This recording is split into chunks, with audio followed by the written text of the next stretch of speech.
সংসারে নিয়তি অনেক কিছু নির্ধারণ করে, যেমন প্রত্যেকটি জিনিসের সীমারেখা। শরীরের মধ্যে থাকা জল, তার মাত্রাও এই নিয়তি নির্ধারিত করে রেখেছে। কি করে?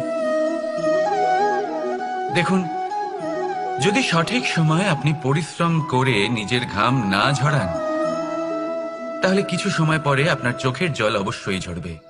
কারণ সবকিছু যদি ভাগ্যের জোরে পেয়ে যাওয়া যায়, তাকে কর্মের দ্বারা সামলে রাখতে হয়।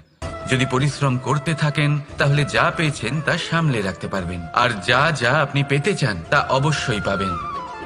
কিন্তু যদি পরিশ্রমের থেকে দূরে থাকেন, তাহলে যা পেয়েছেন তা তো হারিয়ে ফেলবেনই, আর যা পেতে চান তার তো কোনো প্রশ্নই ওঠে না, আর বয়ে যাবে শুধুমাত্র অশ্রু।